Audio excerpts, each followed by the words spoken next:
All right.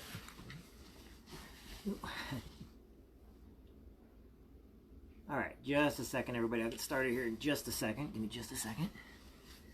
All right. Go live. All right. I am live. All right, everybody. I am going live. Hope everybody can see me okay. Kind of going over what we're going to be reading here coming up. Not exactly at this moment. And I'm also going to be giving away some some books to people that are interested. One of the books that I will be sending is The 4 Disciplines of Execution. Okay, it's a great book. Like I said, I ordered a few books to be able to give away to people and send in the mail. A couple other books I'll be sending, and it all just depends on if somebody wants it or not. But one of the books that I really love is this one by Brian Carruthers, Untrapped. So what I'm going to do is I'm actually going to send some free books to people. You can get this particular book on Amazon or at briancarruthers.com. And he just kind of goes over. I know a lot of people are trying to figure out how to work from home. I know a lot of people are trying to figure out business. And I actually teach and coach a bunch of that kind of stuff. A lot of stuff, though, I learned comes from people that have taught me, such as Brian Carruthers and Rich Ellerman and pretty much Jeff Bell and people within my business. However, the books we'll be reading, as you know, we read The Dream Giver. The next couple books we'll be reading, I will be reading The Dream Giver for Parents. I know that right now with the kids being home and everything, it's very trying times, to keep your sanity with kids. However, I know a lot of great parents. They're doing a great job. So we'll be reading that one. The other books we're going to be reading, and I hopefully have it done, I'll read one a day, so you can tune in whenever you want. But I'm going to be reading the Go-Giver series. And then I actually have several of the Go-Giver series to give away. You don't have to do anything for me to send them to you other than inbox me and tell me what you thought. Those that have been faithful, staying with us the whole time, I really do want them to have something just because, they've been asking me where I get my information from and how I've done. However, the biggest thing, my information is not, the biggest part about me is not what I've learned from my mentors, yet their knowledge is priceless, but what I've learned through failure, okay? And I'm not afraid to admit my failure. And I'm not afraid to admit why I failed. The whole idea is you brush yourself off and you don't repeat the same mistakes. And when you don't repeat the same mistakes, eventually that's going to lead to success. Success is something that you're not born with, okay? Then the other thing I'm going to start doing is reading some stuff and quotes by Jim Rohn. And then also out of a book my friend got me when I was in the Marine Corps of a couple quotes. And hopefully it'll help some people, cope through these trying times and everything. If you want to watch, great. If you want to listen to it later on, great. If you have questions about it, you're more than welcome to ask. Remember, I can't see any of the screens right now because everything's pointed right at me. But we're going to start reading, like I said, The Dream Giver and stuff. And I don't care where you're at in the world. I'll send it to you. It's not a big deal. Just like I'm sending bread and strawberry pie. Strawberry pies, though, I'm going to have to drive to you. I had a couple people ask me, and I have not figured out how to ship them without them getting ruined because that's not something I'm an expert at. So once I figure that out, maybe then I can send pies to people. We will be putting it on here the live. I had Gracie with me tonight, but we had a setback. I had to fix the garbage disposal, which was a very simple fix. And luckily for us, I could just run up to True Value and get the elbow I needed for my sink because of the garbage disposal. But I got it all fixed. That's why we're a little bit behind on making bread. So what I want to do right now is I'm going to give you a couple quotes by Jim Rohn. And I'm going to lead off with this, though. I'm doing this because these are hard times for a lot of people right now. And they've never thought outside the box before. They've been in a comfort zone for so long. Just exactly like The Dream Giver I read. Everybody gets in this area of comfort. And they go off of the naysayers in their life. And, naysayers aren't bad. That's not who they are. But a lot of people, the very first reason why they do not stick with what they're doing is because they have a lot of people to tell them that you can't do it, you shouldn't do it, don't do it.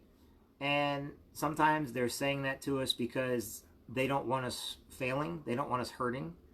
Other times they say it because they did it and they failed and refused to get back up, and they don't want to see us succeed. So they say, right, oh, you can't do this. It's not possible.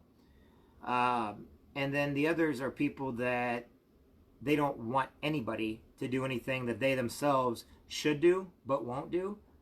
And if you're going to do something that they keep telling themselves, oh, I'm going to do this, but you go ahead and do it, they're extremely jealous. And 90% of the people aren't jealous, though, and they're really good people. Before I go into this, I always like to give a little bit of where I came from.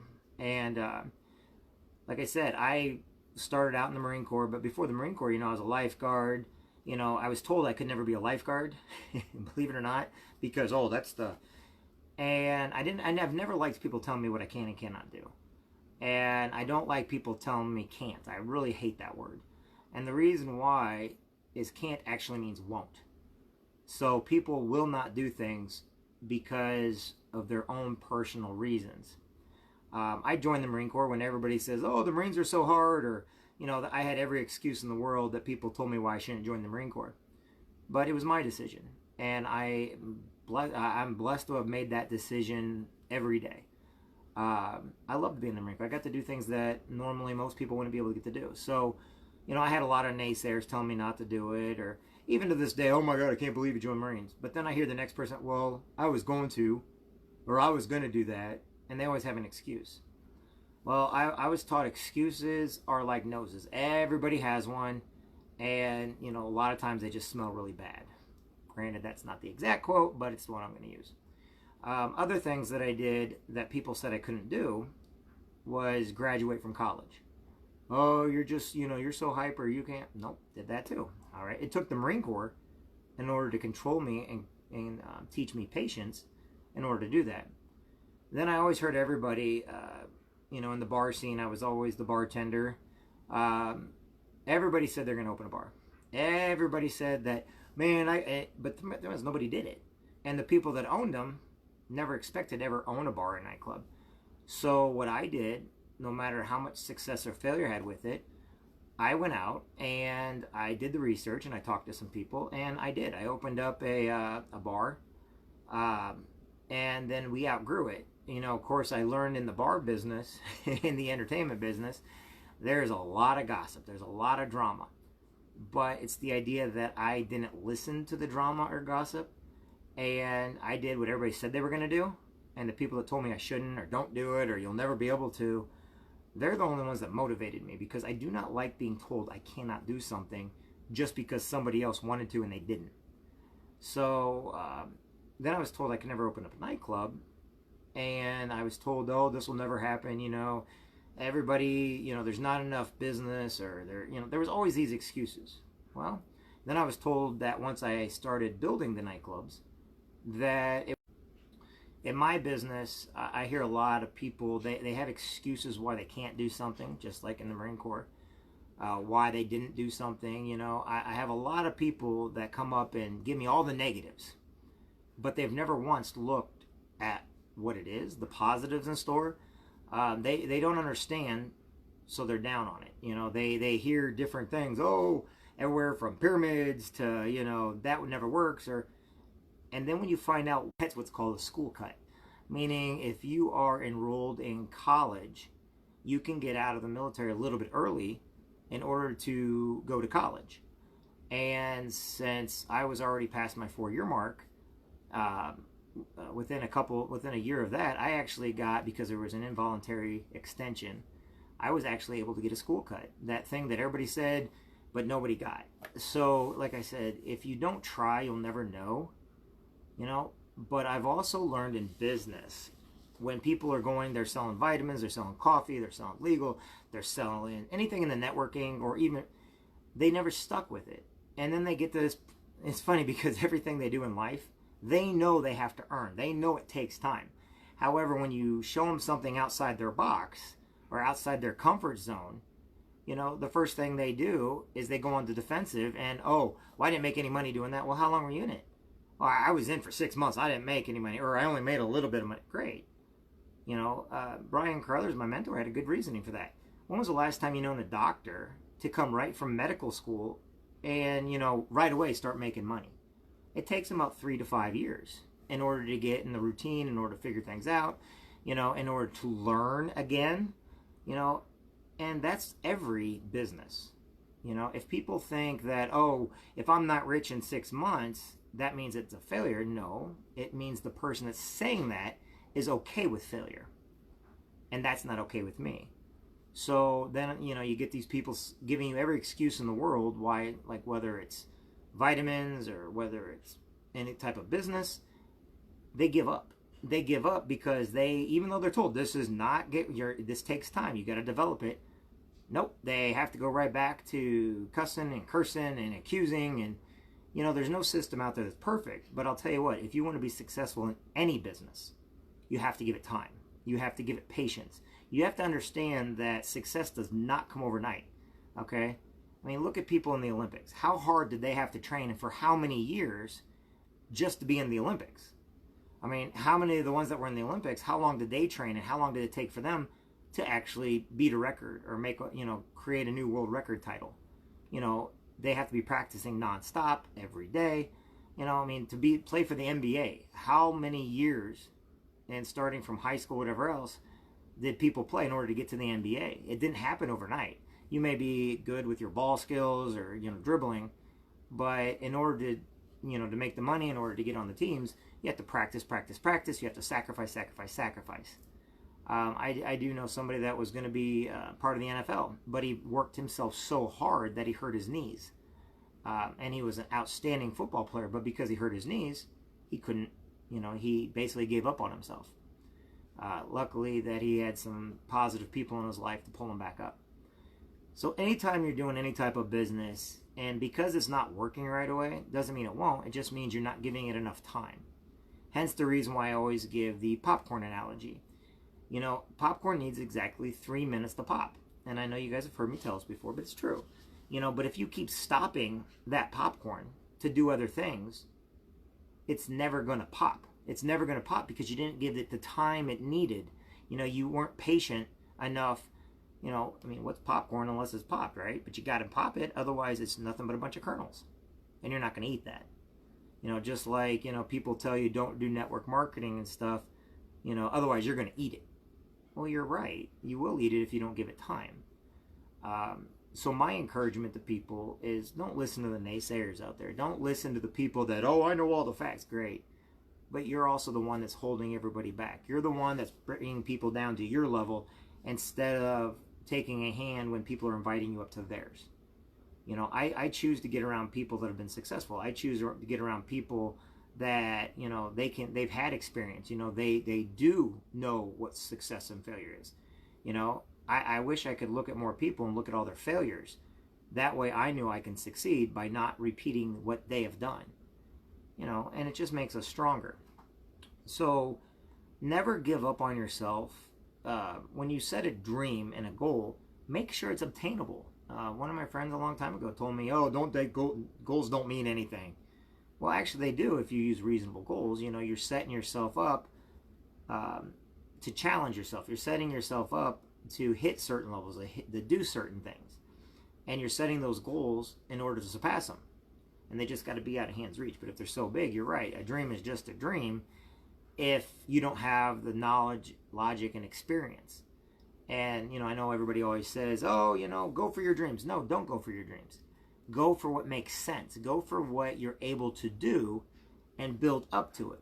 If you still see that dream, well, now you have the expertise to go after it.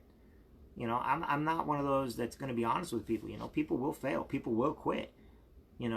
Dreams sometimes are so big, you're never going to make it because you've made them too big and you don't have the experience or the knowledge behind it. But don't look at it as a bad thing. Look at it as a stepping stone to your future. So right now I'll read a couple of things by Jim Rohn.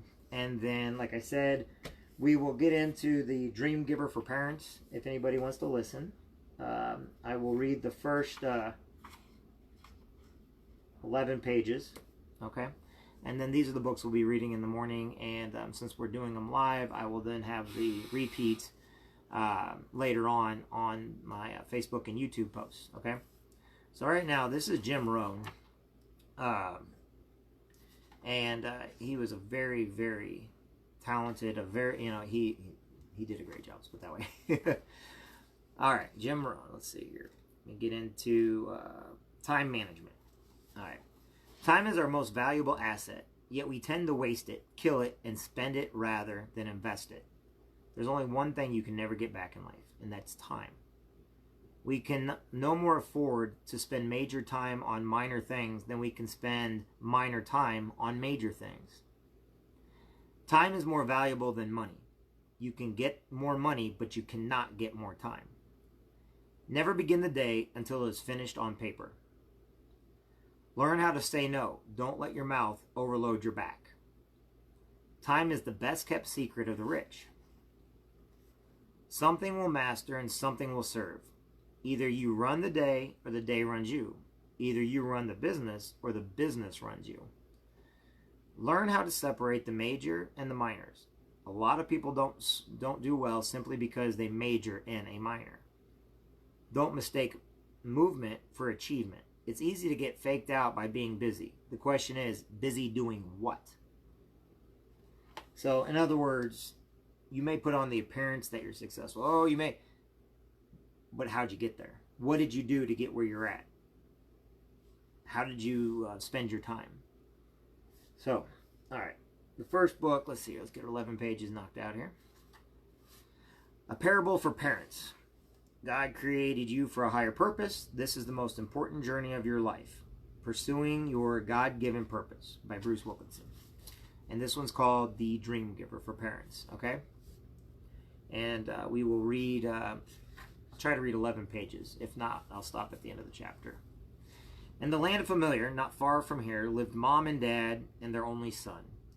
Ordinary had become notorious and Familiar for daring to leave in search of what he called his big dream. We always knew there was something wrong with him, people would say when Ordinary's parents were out of earshot. But to their faces they said, it must be interesting to have such a special child. Mom was having a hard time because of her son. On the day she first held little Ordinary in her arms, she said, Ordie, my sweetie, Mommy promises to always keep you safe. Now she didn't even know where he was. The last time she had seen him, he was rowing in a small boat across the wide waters bordering the extreme ends of Familiar. Since then, she hadn't heard from him. He had said that he was on his way to some unknown land of promise. However, Mom had no peace of mind. What if this road led straight to the wasteland? That desolate region about which one heard only the most horrible tales. To him, it might be a dream. She would complain to Dad. But to me, it is an endless nightmare, and it's all your fault. Dreaming runs on your side of the family. She wasn't extremely mistaken. In his youth, Dad had a dream, too, but he had buried it so deep that he could hardly remember what it was. He didn't have the courage to leave Familiar and embarked on the dangerous quest for his dream. The moment Ordinary mentioned his dream thing, you became excited. Mom had upbraided Dad when Ordinary announced he was leaving. You could have talked him out of it, but no, you had to start dreaming along with him. At your age, it's just ridiculous. If a parent can't dream along with his child, Dad answered, how will that child ever come to believe in his dreams? I wish my dad had been enthusiastic about my dreams. Mom had snorted and set out after Ordinary to stop him. However, when she returned alone with the news that Ordinary was determined to pursue his dream, she had changed her tune. This dream thing still is a bit of mystery to me, she said. But I do not know that my son had to get into that little boat and cross the wide waters. He just has to pursue his dream. Since then, Mom had only been torn of conflict emotions. She believed her Ordinary had done the right thing, but she was haunted by the fact that her son was out there in the unknown. When others in Familiar implied that Ordinary had lost his mind, she jumped his defense. But in quiet moments, she regretted that Ordinary had ever become involved in dreams.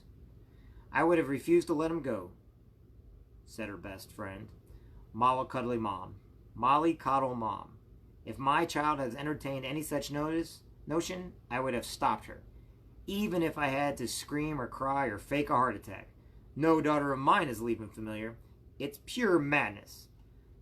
Mom tried to change the subject. And how is little Molly? Is she still polishing teaspoons for familiar kitchenware? Or is it forks? But as soon as Mollycoddle Mom left, she threw herself on the bed, crying over Ordinary. That's where Dad found Mom when he arrived home from his usual job. He sat down beside her on the bed and put his arms around her. I don't get this dream thing, Mom sobbed. Explain it to me. After all, you were afflicted by dreams when you were young, weren't you? Dad was quiet for a moment. Then he replied, I think you also have a dream. Me? Whatever gave you that idea? I am an ordinary, respectable citizen of Familiar. You won't catch me getting into little boats, rowing off while my poor mother stands crying on the shore. But Dad wouldn't be put off that easy. Just think, he said. What made you set out after Ordinary to try and stop him? I wanted to be a good mom, Mom murmured. I'm concerned about my child's safety. Exactly, Dad said. That's a dream, too, you know. We are living our dreams when we become what we were born to be. When we're able to say, I am happy when I'm like this. Tell me, have you ever found a long white feather? Mom sat bolt upright. Why? Well, when I discovered my dream as a young man, I found such a white feather. But as time passed and I didn't do anything about it, my feather turned to dust. Ordinary also found a feather along with his dream, but he used his for keeping his dream journal, because he had discovered that he had no choice but to pursue his dream. The white feather is a sign that you did not invent your dream yourself, that it comes from the dream giver. I did find a white feather. On the day Ordinary was born, Mom mused. I've never understood what it meant. You know, I've never paid much attention to this dream giver talk. Yet I kept the feather. It should be somewhere in one of the Ordinary's albums.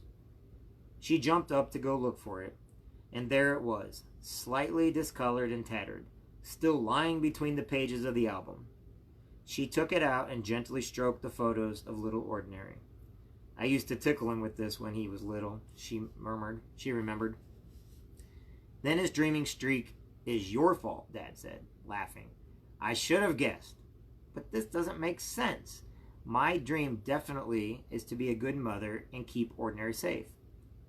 But his dream is to set out and expose himself to who knows what kinds of dangers. Our dreams are mutually exclusive. Perhaps you don't really understand your dream, Dad said. It is about being a good mother to Ordinary. That's clear. And when he was young, this meant cuddling him and looking out for his safety. But as he grew up, your dream should have grown with him. Are you saying that my dream of keeping him safe was not big enough for him? Asked Mom. No, not big enough for you, answered Dad excitedly. Yes, I see it now. When you allow Ordinary to row away from you in pursuit of his dream, you are actually fulfilling your dream too. You are still being a good mother. It's just that your dream had grown bigger. It's a much bigger dream to let your child go than to cling to them. That's a dream big enough for a woman like you. But if that's true, why am I suffering so much? Mom wondered. Because nothing worthwhile comes easy. A dream that comes true too easily doesn't really bring any meaning into a person's life. Dreaming of keeping your child dependent is not worth much. But dreaming of sending them out into the world to pursue their dreams, that's a big dream in itself. Now you don't start preaching at me, laughed Mom. I've decided to use this white feather for writing about my dream and Ordinary and how hard it is not knowing where he is. Suddenly, the feather in her hands was transformed. It became pure white and brand new, as if she had just received it. Looking back, Mom wrote with a white feather in her new dream journal. I realized that Ordinary has always been on his way to big things. I remember him building a whole city in the mud in our garden when he was very small. Look, Mom, he said, it's a place where everyone can live well. A much better place than the land of Familiar, and I joined him in all this.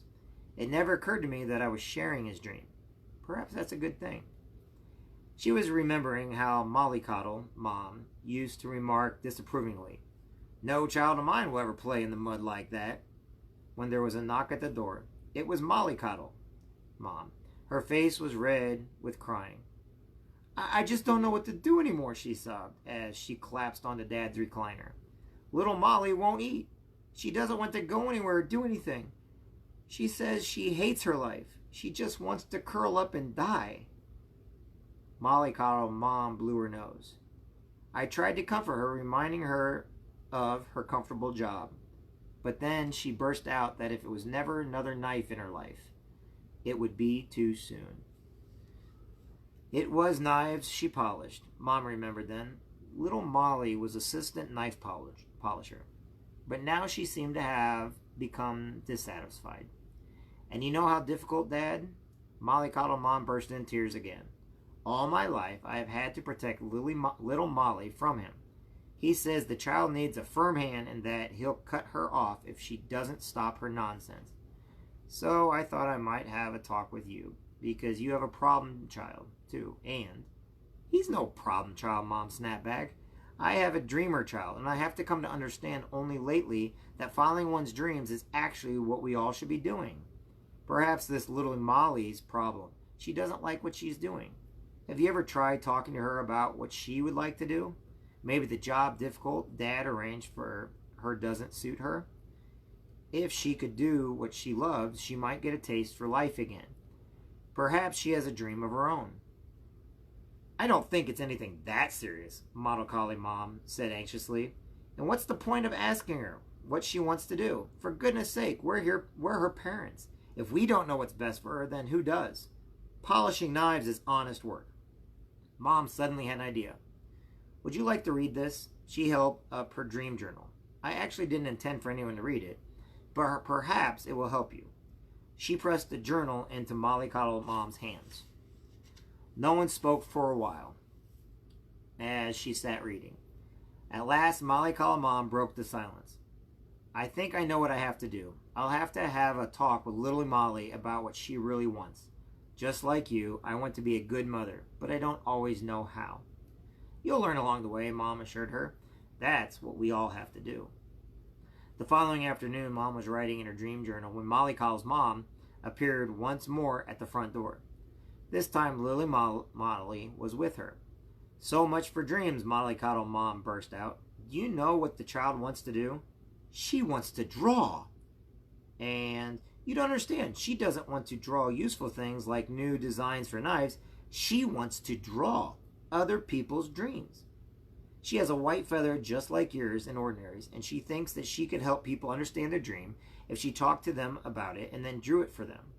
She thinks if people had a clear picture of their dreams, they would have more success at living them." "Sounds like a wonderful dream to me," Mom smiled. Little Molly shyly drew closer to her. "But there is no work in the land of familiar for the dream draftsman," sobbed Mollycoddle Mom. "She'll never make a living, and what will difficult Dad say? He hates silly pictures and hates dreams, and how his daughter wants to follow a career in both." "Little Molly is a big girl," Mom said, although the tearful girl next to her didn't look it just then. "She can decide for herself. If she wants to be a dream draftsman, we have to help her." "I know of a dream draftsman who lives here," little Molly offered timidly. "Perhaps I could go see him." "I'll take you there," said Mom. "I'm coming with you. We will see," said Mollycoddle Mom. The dream draftsman lived on a small street in the poor part of Familiar. His little house was filled with pictures.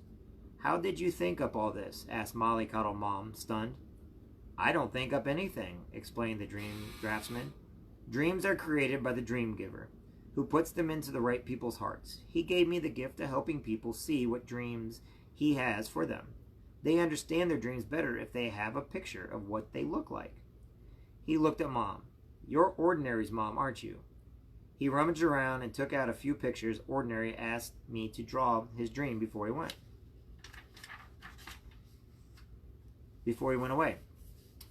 He left this on here because he hoped you or his father would one day like to see it. The first picture was of little Ordie, just as she remembered him. In the mud, his dream city in front of him, Mom was speechless. I drew two more after Ordinary left. I don't understand why the dream giver had me draw these too, but perhaps it was because you will need them. The second picture shocked Mom.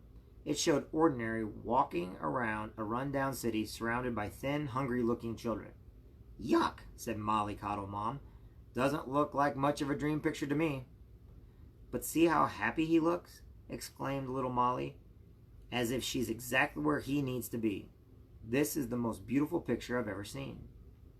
Mom took another look. It was true. She had never seen Ordinary looking so happy. Then she saw the third picture. Ordinary was standing on the wall of a beautiful city. Around him, smiling children were playing. This is possible, exclaimed the dream draftsman, if Ordinary follows his dream. I wish I could draw like that, said little Molly. The dream draftsman gave her a long look.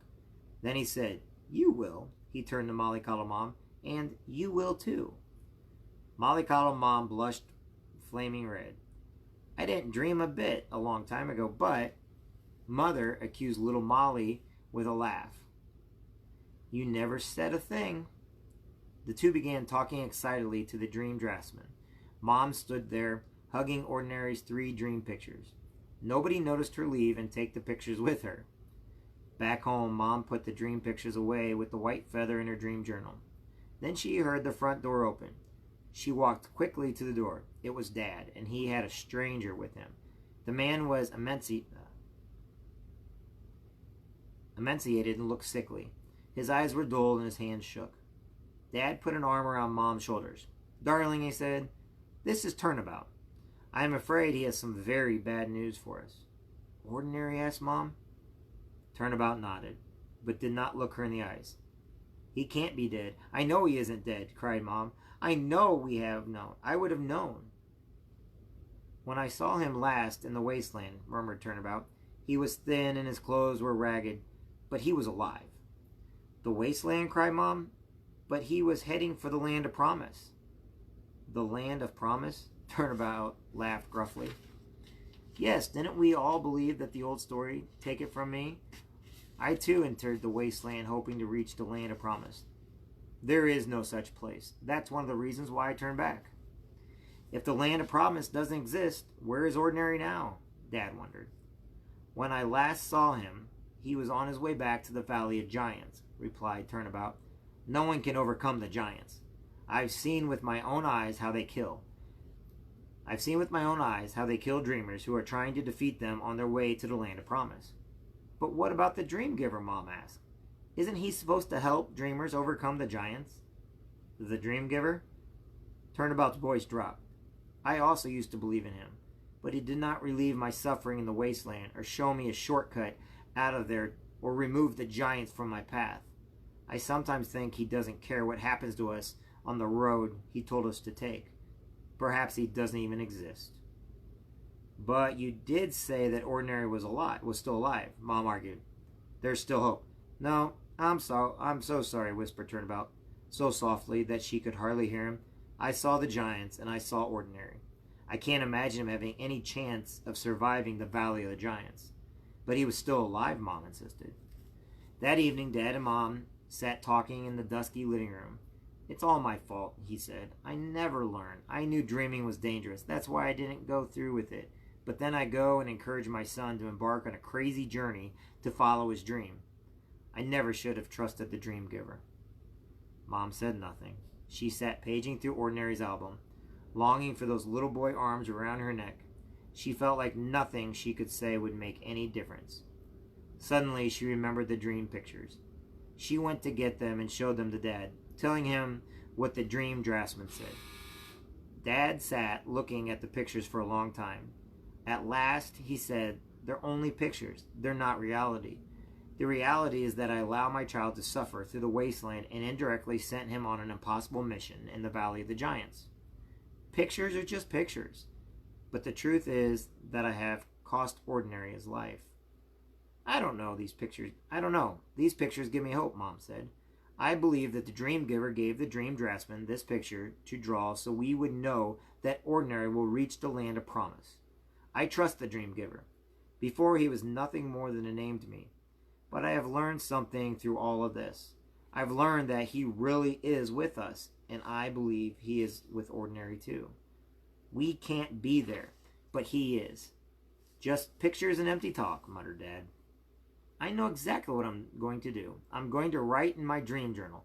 I put Ordinary in your hands, dream giver. Do with him as you think best, said Mom. Then she began to cry. Suddenly there was a bright light in the living room, shining around them and through them. A voice said, I am with you. Mom and Dad sank to their knees. Dad stammered, Oh, dream giver, I'm so sorry that I understand, said the dream giver. It has been very hard for you letting go of Ordinary. But before he was yours, he was mine. And he remains in my hands, not yours. Is he safe? Mom's heart stood still. That is not for you to know right now. Ordinary's life story is between him and me. I want to talk to you about your lives. But if you don't trust me, it will be of no use. We're trying, but it's difficult, exclaimed Dad. I know, but be patient. Be still and wait. They sat quietly and waited and waited and waited. The light began to fade, but they kept on waiting. Eventually the room was pitch black, and still they waited. There's nothing else for us to do, they thought. We'll just have to be patient. It became a very long wait. Mom and Dad received no news from Ordinary, and there wasn't a single word from the dream giver either. All they had to hold on to was the memory of his words. Be still and wait. That and the 3 dream pictures. One day, Molly Coddle Mom popped in. You're not going to believe this, she said with excitement. Little Molly is drawing like a dream, and she is so happy. She hesitated for a moment and then took a picture from a large file she was carrying. And I don't draw too badly either. Mom looked at the drawing. The lines still were a bit shaky, but it really wasn't too bad. What surprised her most was the subject of the picture. Molly Coddle Mom had drawn difficult Dad with arms outstretched. One hand was beckoning as if inviting intimacy, while the other was pushing away. I realize what difficult Dad is really like, explained Molly Coddle Mom. His dream is actually to love people, but he's too afraid to let anyone come near him. She laughed. Now I must find the courage to show him this picture. He still hasn't made peace with our silly pictures. Mom stroked the drawing absent-mindedly, thinking again of Ordinary in his picture. I wish I knew what happens to dreams, she said. But Molly Coddle Mom wasn't listening. And this is little Molly's. It's far better than mine. Little Molly's dream picture showed Ordinary standing on a rock. In front of him was darkness, but he was looking back, his face to the light. A little ways behind him, little Molly herself was standing, her eyes on Ordinary's face. You realize what this means, of course, Molly Coddle Mom was saying. She wants to follow him as soon as she can, as soon as she has learned to draw well. She says she just knows that Ordinary now finds himself. They need a dream draftsman. But we don't know where he is, Mom began to cry. We don't even know if he's still alive. I told Dad that I trust the dream giver, but sometimes I'm not so sure. Let me tell you something, Molly Coddle Mom answered, as she hugged Mom. I don't know if Ordinary is still alive. But one thing I do know is that almost everything I know about being a good mother, I learned from you. You made sure that we went to see the dream draftsman, and little Molly says Ordinary was the first to show her the people can live their dreams. I think the dream giver has given us you two as examples so that we could see what the road ahead looks like. If I had to draw a dream picture of you, it would show you comforting me someday because I didn't know where the little Molly was right then. At first, Mom said nothing. Then she dried her tears and said, You know what? I think you've just given me a back to my dreams. Maybe the dream giver wants to show me that I can give other people the same love and care I gave Ordinary. So many people out there are hurt or broken and are in need of a little safety and security. And that's something I can do very well. Make people feel safe. That evening, Dad arrived home excited and relieved, holding a letter from Ordinary. Sent from the land of promise. He and Mom read it together over and over and over again. My dearest Mom and Dad, I'm writing to you after a very long journey. I made it. I'm living in the land of promise now, watching my big dream come true all around me, and to think it all began with sticks and mud when I was just a little boy. I have realized that every single person has a dream, and that it's never too late to pursue it. I know you think your dream has died, Dad, but a big dream for the dream giver never dies. Your dream is here somewhere, just waiting for you to start living it. And if you don't pursue it, something important might never happen. As you will see, Dad, I'm sending you my feather. It will help you on the long road that lies ahead. It will lead you straight to a miracle that has your name on it. The same goes for Mom, who of course also has a big dream. I can't wait to see both of you again here in the land of promise. I miss you. All my love, your son, Ordinary. Seems like we better start packing, said Dad. Sure, let's wait a while, Mom said. Sure, but let's wait a while, Mom said. There's someone I want to invite along, but she isn't quite ready for the journey. Mom began making plans to persuade difficult Dad to allow little Molly to embark upon her dream journey. Who knows, Mom thought, perhaps when Ordinary and little Molly meet again. And she saw a new dream taking shape. Part 2. 7 secrets for raising a dreamer. Dare to let your child dream of changing the world. Raise them with dreams that will bring meaning into their lives. Explore all the life areas that are good or excite them. Clear indicators of the made-to-fit dreams God put into his heart. Affirm your own belief in the child's dreams by exposing them to all the available information and experiences that will help them define their dreams.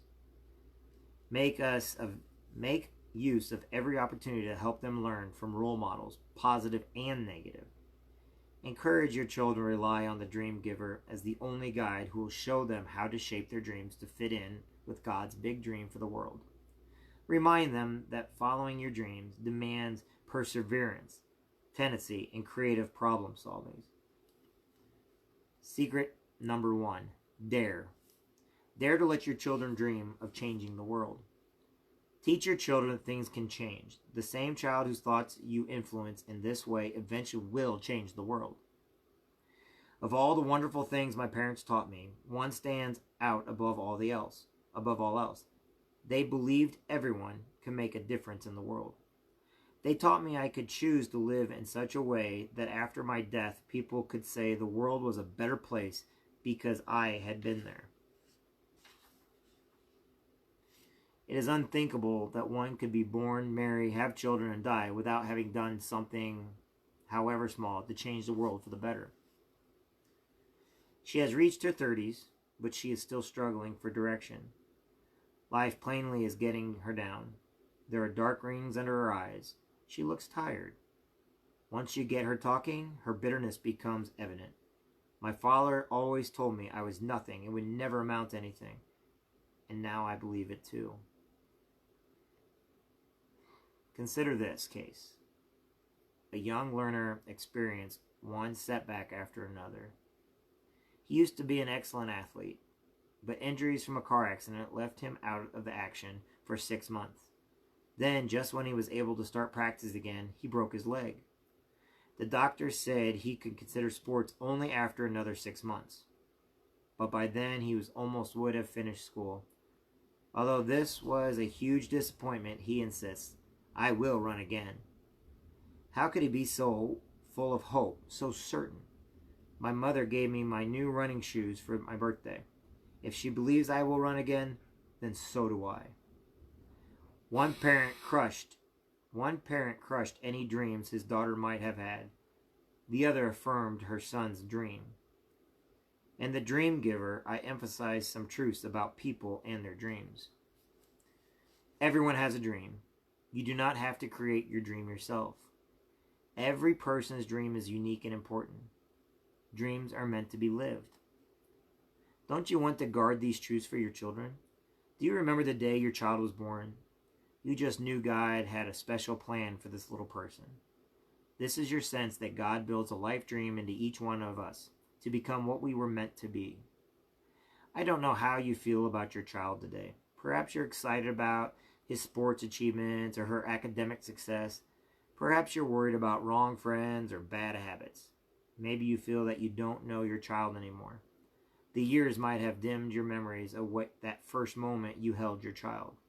Well, I challenge you today to remind yourself, this child has a dream. It is up to me or my child to create a dream for him or her, for our dreams come from God. But my child must discover his or her dream. The dream that the dream giver has placed in my child's heart is as unique as his or her fingerprints. My child was born to live this dream. Now ask yourself this: what part do I play in my children's dreams? Am I the kind of parent who crushes dreams, or do I dream along with them about the place God has prepared for them in his big dream for the world? Joseph. Joseph is certainly the best known dreamer in the Bible. He discovered his dream when he was still very young, but it was only after many setbacks that it was finally realized, and only when his dream had become reality. Did Joseph fully understand what it actually meant? Imagine a newspaper reporter interviewing Joseph, Egypt's most successful politician and economist, the man who single-handedly averted famine in the country and indeed the whole region. This reporter probably would have asked, "What would you say is the secret of your success?" I pictured Joseph answering, "Well, you see, I had this dream. In fact, I have been a dreamer since I was a small boy." After thinking it over a little, he might have added, "Actually, the whole story began before my first dream. On the day when my father gave me that stunning robe." We know the whole story as the Bible tells it in Genesis 37 through 47. Being the first son of Jacob's beloved wife, Rachel, Joseph was his father's favorite. His half-brothers, however, had very little time for him. Who likes a daddy's boy? The fact that he tattled to Jacob about all their misdeeds didn't help. Who likes a tattletale? This was no happy family. In fact, undercurrents of jealousy and discord ran throughout. We can't whitewash the unfair way Jacob treated his other sons or Joseph's irritating tales. However, this also is the story of a father who loved his son and gave him richly decorated robe. This robe made Joseph stand out among his brothers, indicating that he was meant to be leader. Even before Joseph himself had a dream about being a leader, his father had recognized this quality in him. It's almost as if Jacob was preparing his son to pursue his dream. In this respect, Jacob made no mistake, because to prepare him for this dream, Jacob had children as much. 11 dreams. Children whose dreams are overlooked often go astray. One thing is certain: without love, parents are incapable of teaching their children how to discover and live their dreams. Instead, one or more of the following might happen. You know about your child's dreams, but are unable to do anything about it. You make your child feel like a failure if he or she doesn't succeed in living these dreams.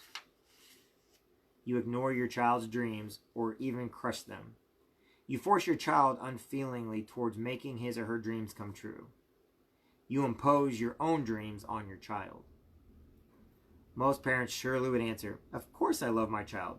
But the Bible reminds us that we need more than natural parental love. Love should be complemented by knowledge and the depth of insight so that we may be able to discern what is best. Philippians I 9-10. Sometimes the lyrics of an old song also apply to parents. We love not too wisely. Wise love is what parents who want to make their children dreamers need. The 1996 film Shine tells the story of Australian concert pianist David Heathcote, who was a child prodigy. Unfortunately, he grew up in a dysfunctional family, which almost destroyed his dream of an international career as a musician. David's father, Peter, a Jew who lived during the Nazi terror, lost almost his entire family. Even though he survived the Holocaust, Peter was emotionally damaged in this process. He was paranoid about losing his family again, just like when he was a child. He loved his wife and children, especially the gifted young David. With a sincere but distorted love, he tried binding his family to him by ruling them with an iron fist. Their yard was even enclosed by barbed wire and a gate which only he had the key.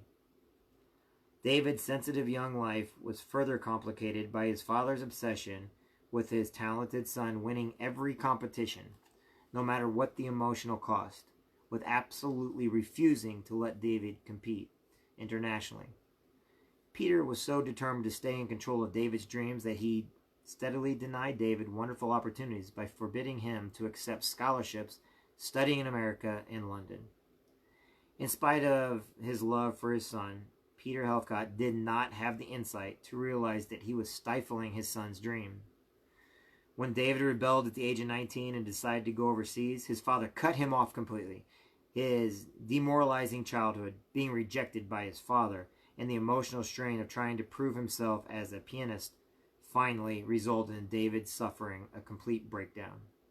He spent the next 10 years as a broken man in one psychiatric institution after another, his talent lying dormant and his name forgotten.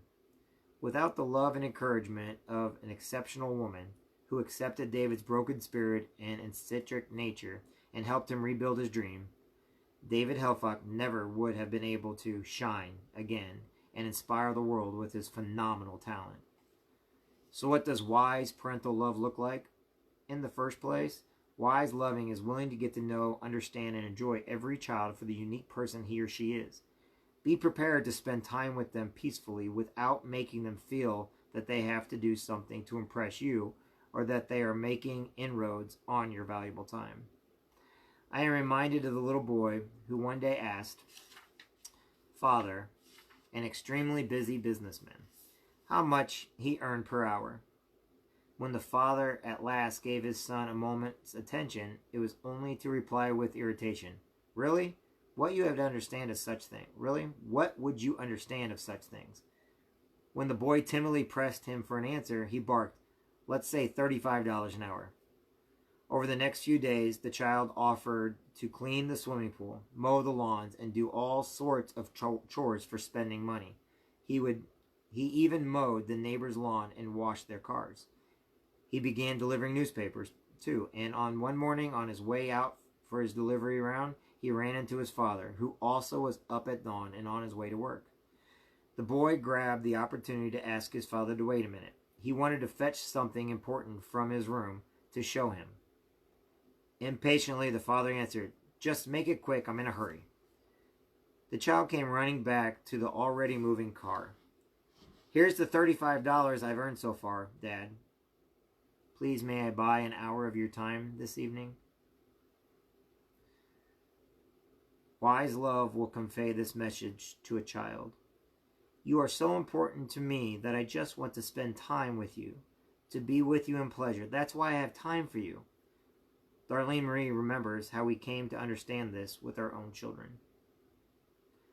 I had been asking the Lord for creative ways to really express love to our son and daughter, who were 4 and 5 years old. One morning they came running into the kitchen. David was bubbling over with excitement about something he and his sister Jennifer had been doing. As he talked, I continued preparing their breakfast, nodding my head and adding the occasional, How exciting! After several minutes, David abruptly stopped talking and accused me. Mommy, you aren't listening to me. Turning around and facing them, I replied in a defensive tone, Of course I am. I have heard every word. He let out a deep sigh before pointing out sadly, But your face is not listening. It wasn't enough to lend them my ear. They wanted my undivided attention. They wanted me to be excited along with them. Bruce and I began to understand that giving eye contact and genuinely listening with our faces made our children feel loved and important. Dream with your child. So you love your children with all the wisdom you can muster. You listen to them and have gained some indication of the dreams that the dream giver has woven into their beings. Now you are ready to start dreaming with them. But it is right here where you're encountering one of our biggest problems with our children's dreams. They make us uneasy. Initially, Jacob was so excited about Joseph's leadership potential that he had a dream coat made for him. And when Joseph had his first dream of being a leader, Jacob must have told him, "There it is, I knew he had it in him." But the second dream Jacob found unsettling. In the first dream, Joseph saw only his brothers, sheaves, bow before him. But in the second dream, it seemed as if Jacob himself would have to bow before his son. This was too much for the old father. "What is this dream you had?" he rebuked Joseph. "Will your mother and I and your brothers actually come and bow down to the ground before you?" "What is this dream you have?" This is the kind of serious, even frightening reaction children often get from their parents and other adults. This is our way of warning them that such dreams can upset the whole apple cart. But we forget that playing around and experimenting also with our dreams is part of being young. Joseph certainly did not understand his dream clearly, but later on, in God's time, he would discover what his dream really meant. Often we approach our children's dreams with a touch of negativity that we confuse with realism. Perhaps we have seen some of our own dreams reduced to ashes. Perhaps we want to spare our children the pain of seeing their dreams shattered, or help our families avoid the stress of misconceiving dreams. The problem with such reality checks is this: we risk crushing our children's dreams even before they have had a chance to start dreaming. The well-known story of Monty Roberts, the famous American horse breeder, illustrates how adults, mostly with the best intentions, are in danger of crushing a child's dream by being realistic. As a young boy, Monty wrote an enthusiastic school essay about his big dream of owning a stud farm, describing in minutes details what his farmhouse, the stables, and even the training circuit would look like. Monty got an F. He didn't come from a rich family, did he? His teacher said. Where was he going to find the huge sums of money for this ambitious project? Nope, Monty should write about a realistic goal. Then the teacher would reconsider his grade. Fortunately, Monty was not about to let anyone crush his dream. He replied, "Sir, you keep your F and I'll keep my dream." Today, Monty Robert lives on exactly the kind of thriving stud farm he dreamed of as a child. When your children build an early dream world of modeling clay or mud, the best thing you can do is to become a child again and join them. Then a stone can become a car and a couple of sticks at a bridge. As they grow older, it is crucial to continue entering the dream world by sharing their fantasies. While playing and dreaming together, you are sure to discover how they fit into the dream giver's big dream. Along the way, children will discover there indeed are some dreams they must abandon as unrealistic. But you might just as well discover that your idea of what the realistic must change to meet God's idea of what is possible. The rest of this book is devoted to the many ways you can dream with your child and how to discover the ultimate goals of our dreams. This goal is nothing less than God's big purpose. He wants to change the world, and He gives us dreams so that each one of us can play a unique role in the great transformation. All right, we're going to stop there. We'll read number 2 tomorrow. Just wanted to get that going. All right, everybody. Hope you're having a great night tonight. Thanks for staying on. I don't know who's on right now, but to sum up that, if people have dreams, that's great. But also make sure they will come to the realistic on their own. But we have to support our kids. We cannot protect them from everything as much as we want. We have to sometimes let them discover for themselves. And a lot of times we just have fear as parents that, we're going to mess up, where our kids are going to fail. We don't want our children to fail. We don't want our children to feel useless or unhappy. And in a way, that's how we guard people. That's how we guard each other when we're doing stuff. That's the reason why I always say, talk to your kids every day. Have some quality time. Be there for your kids. And right now with this coronavirus and everything going on, they don't understand. I promise you they do not understand. But if you sit down and talk with them and let them know, yes, this is a bad situation, but it will get better. If you let them know that you may not understand what viruses are now, and you may not understand why the world's on panic, if you can just sum up that everything will be okay. That's doing more than what you can imagine. In life, we have to protect our kids. I had one family member that this was reminding me of. This is the first time I'm reading this particular book, by the way. I did have somebody in my family that didn't believe in me. That the whole time growing up, I was a burden. Made sure everybody in the world knew I was a burden. You know, always negative on me. And it had to be somebody that I actually had to hang around because I was young and I didn't have any other options. This is the person that basically told me I was going to grow up to be nothing. One of the biggest reasons why I thought, because I went to the public school system. The other is I'm a disappointment on the family because I personally am a dreamer. I am a person that thinks outside the box. I'm always striving, and we don't know if it'll work until we do it ourselves, and I never let that person keep me down. However, I also had an uncle that at one time basically told my other family member, you know what's funny is as hard as you are on him, he's going to show us all, and he's going to prove us all wrong one day. He's going to go farther than any of us because he's not listening to the negative. He may have to be around the negative, but he doesn't have to listen to it. And if it wasn't for the help of some people in my family and some great friends, you know, I probably wouldn't be a dreamer today. I probably wouldn't have, you know, thought outside the box or take chances or take risks. I would have played it safe. But I'm not happy playing it safe. I'm not happy with the same old, same old. I thought when I was in the Marine Corps, the world was passing me by. I thought, man, I'm missing everything. I don't want to, you know, I want to see the new, the changes. Well, come to find out, I was moving faster, you know, in the Marine Corps than my hometown was moving. And sometimes that's how we look at our kids. We want the best for people. And not just our kids, people that are trying to, you know, create success. People that are trying, you know, we're not encouraging them. You know, we're putting them down. We're scared for them, or we're jealous of them, when in fact we need to be building them up. We need to maybe not understand what they're doing, but support them in what they're doing. Your parents are always going to be the hardest people on us. You know, family's always going to be the hardest on us. Why? Because they want what's best. You know, some of our best friends are going to be hard on us too because they can't see a way that they're included with our success. Or they don't see, you know, they're so afraid of maybe losing us to what's going on. But we need to start encouraging more people. You know how many small businesses there could have been that people just never tried?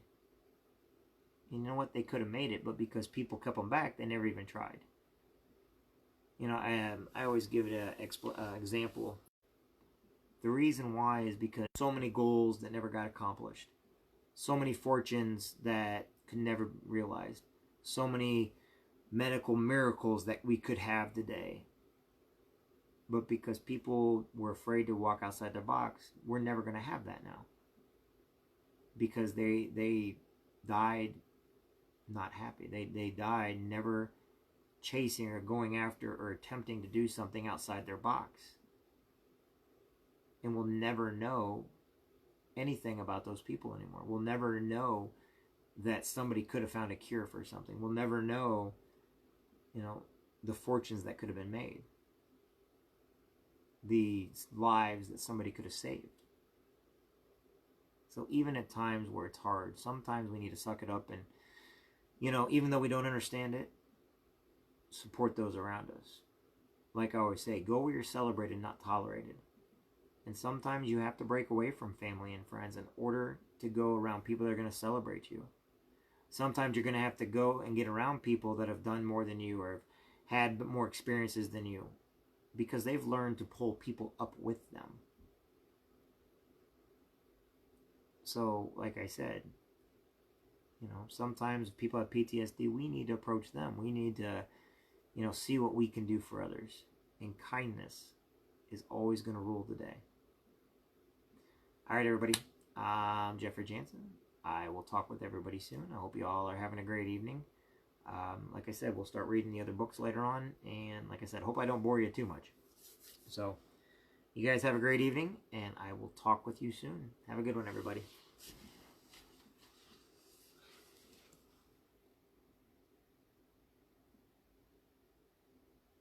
Okay.